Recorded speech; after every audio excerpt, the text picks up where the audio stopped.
Regresamos al plan B. Tengo en la línea al exconsejero del INE, Marco Baños, pues para platicar de este tema, de lo que pues de lo que viene con el plan B y poderlo entender de una manera más directa. ¿Por qué nos afecta? ¿Por qué tendríamos que interesarnos en esto? ¿Qué está discutiéndose en el Senado? ¿Qué va a discutirse en el Senado? ¿Y qué pasa si aprueban, como parece, van a aprobar el plan B? Querido Marco, qué gusto escucharte y saludarte. Buenos días, ¿cómo estás? Muy buenos días, Luis. Te saludo con mucho afecto y, por supuesto, a todo el auditorio. ¿Qué se discute? ¿Qué está en pleno? ¿Qué está en debate? Mira, para empezar, lo único que está pendiente es efectivamente que se apruebe este temita de retirar la cláusula de vida eterna que los partidos verdes y del trabajo se habían aferrado a mantener. Hubo una disputa en Senado y luego ya sabemos la historia, se fue a diputados, así. Entonces, ya no falta que apruebe ninguna otra cosa más que eso, porque todo lo demás quedó ya validado prácticamente por diputados senadores, falta que se lo manden al presidente y el presidente lo promulgue y lo publique en el Diario Oficial de la Federación. Entonces, una vez que esto ocurra, pues entonces tendremos algunos efectos que creo que vale la pena sintetizar de la siguiente manera.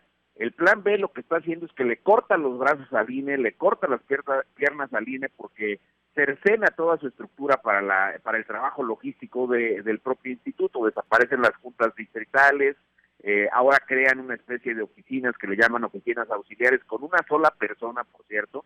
En lugar de tener 5 funcionarios en cada una de las 300 juntas, va a haber un solo funcionario. También reducen la estructura de las 32 delegaciones que tiene el INE, una por cada capital de las entidades federativas, y ahí las dejan de 5 funcionarios, les quitan 2 y quedan con 3.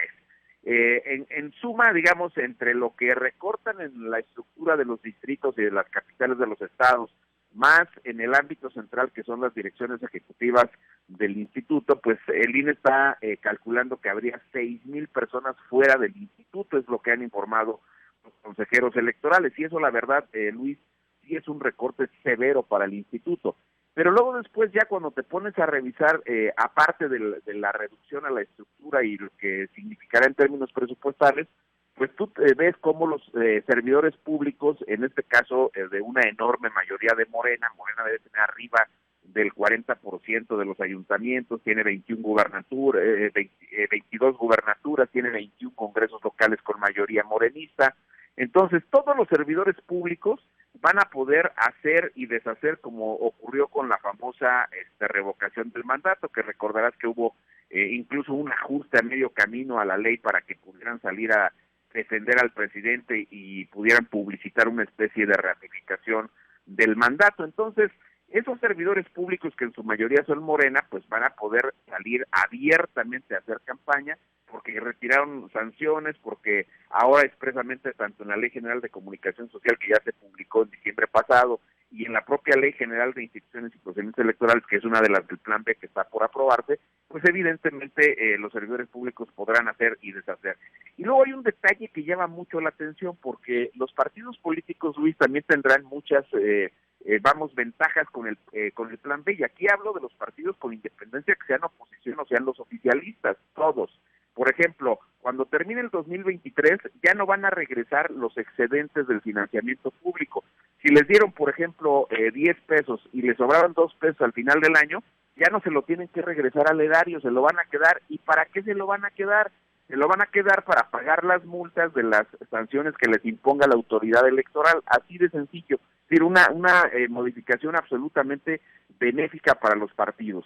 Y un detalle que me llamó mucho la atención también, por ejemplo, en esa materia, es que si los partidos políticos participan en un proceso electoral, antes de que empiece el proceso electoral, cada 3 años el INE tendría que revisar que cumplan con el requisito de la membresía, que es el punto 26 del padrón, alrededor de unas 300,000 personas afiliadas a estos partidos. Pues ahora ya no va a haber necesidad de que revisen si tienen o no esa membresía.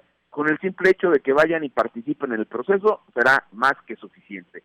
Y aquellos casos como el de Raúl Morón, el de Salgado Macedonio, que causaron mucha controversia pública porque no presentaron los informes, y Morena se sigue agraviando por haber incumplido la ley, porque sus precandidatos no cumplieron con la presentación de ese informe, ya no lo tienen que presentar. Si no lo presentan, pues que le pongan ahí una sanción, ¿no? No pasa nada, es una cosa de lana, pero hasta ahí. Entonces, tú ves en síntesis una autoridad completamente disminuida en atribuciones y en estructura, pero ves partidos fortalecidos y servidores públicos en la calle. Un árbitro que no va a poder arbitrar correctamente las elecciones. Eso es lo que va a ocurrir. Oye, dime algo, en la narrativa, en una narrativa hoy que choca con el oficialismo o con el populismo del presidente, pues hay algo que a mí me parece magistral en el discurso de la 4T. Está bien caro. Y sí es caro, o sea, no es barato, ¿no? O sea, la gente que va en la calle, la gente que está normal, la gente que está echándole ganas, los que estamos todos los días trabajando, de repente ves lo que se gastan partidos políticos en decir estupideces, pues claro que es mucho dinero. Y esa narrativa me parece fortísima. No he escuchado una narrativa en contra que tenga sentido. Hay quien dice, no hombre, pues Canadá es más caro, so what, ¿no? No tendríamos que tener una democracia más económica en un país de este tamaño tan lacerante, Marco. ¿Cómo entrarle a esa narrativa? Porque creo que lo que dicen en la presidencia, lo que dice la 4T, pues pega muy bien, conecta con friego de gente.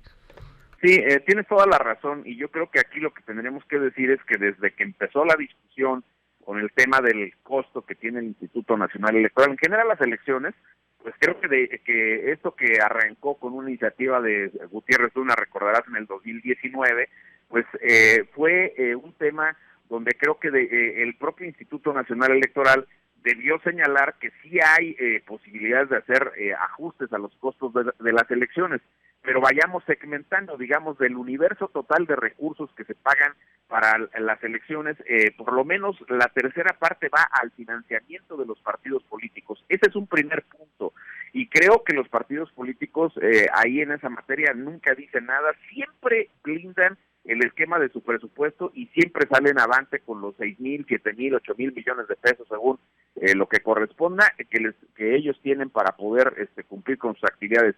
Y no solo eso, sino recordarás que antes de que se aprobara el famoso Plan B, hicieron un ajuste a la ley para que, digamos, del total de las multas que les pone el INE, que ahora les puede recortar el 50% de su financiamiento público, pues ellos no tengan ese recorte del 50%, sino solo del 25%. Es decir, los partidos se blindan, pero lo hacen, digamos, de tal manera que no se convierte en un foco de la discusión pública. Lo hacen, vamos a decir, relativamente en lo oscurito para que salgan bien airados de esa cuestión. Pero yo creo que la primera parte tiene que ver, sí, con lo que cuestan los partidos políticos. Hay que reducirles una parte del financiamiento a los partidos con cierta racionalidad, pero sí se les tiene que disminuir dinero a los partidos. El segundo punto, hay que ser mucho más didácticos para explicarle a la gente que muchos de los candados de seguridad que tienen las elecciones son muy onerosos, y esos candados se han construido justamente porque la izquierda, muchos de los que están en el grupo de Morena hoy del presidente de la República, impulsaron ajustes que son enormemente costosos y que a lo largo de la historia, por lo menos perfectamente documentado, del 2010 a este momento, hay una negativa recurrente de meter el voto electrónico. Ya en el Plan B lo meten ahí de una manera, digamos, pues más o menos clara, no está tan clara, pero sí. Y el voto electrónico reduciría una cantidad impresionante de dinero también. Podrías reducir sensiblemente lo que cuestan las elecciones sin que tengas la necesidad de cortarle todo este esquema al INE, que quién sabe cómo vaya a resultar en el mundo de la realidad, pero de que hay áreas de oportunidad para reducir dinero, claro, sí, por supuesto, ¿no? Pero también hay que decir una cosa, Luis, no es que las elecciones sean caras porque los consejeros electorales, que solo son 11 Exacto. personas, ganan mucho dinero, que también no es cierto. Los consejeros electorales no tienen ni los salarios de los ministros de la Corte, ni tienen el salario que tienen, por ejemplo, los magistrados del Tribunal Electoral, que es mucho más alto que el de los consejeros electorales. Pero eso le ha resultado a López Obrador, digamos, como bien lo mencionaste, en su esquema populista, en su discurso que pega, que se mete en el corazón de la gente que lo sigue, que es mucha, pues evidentemente se genera una narrativa de que el INE es demasiado costoso. Yo creo que sí es costoso, tiene áreas de oportunidad, pero creo que desde un principio, cuando el Parlamento abierto, se dijo muchas de las cuestiones que se podrían hacer para que con diagnósticos claros, técnicos, sin necesidad de lastimar a la autoridad, se pudieran reducir estos costos, que vuelvo a insistir, sí hay manera, Luis, pero no de esta manera tan grotesca, porque ellos llegaron y pum, metieron el machete y a cortarle por aquí y a cortarle por allá. Y digo una última cosa, Claro. no es cierto, como ha dicho López Obrador en las mañaneras, de que no pasa nada, ¿no? Porque ya ves que le dijeron, oiga, el plan B, no pasa nada, el INE no lo tocaron. No, claro que lo tocaron, sí es una situación que debe llamar poderosamente a la atención, porque sí puede haber problemas severos para la próxima organización de elecciones con el recorte que le pone al INE el plan B. Marco Baños, te mando un abrazo. Gracias, Marco, por regalarnos estos minutos aquí en MBS y estamos al habla, si nos permites. Un placer, Luis, muchísimas gracias. Cuando sea necesario estaré aquí. Gracias. Al contrario, es Marco Baños, ex consejero del INE.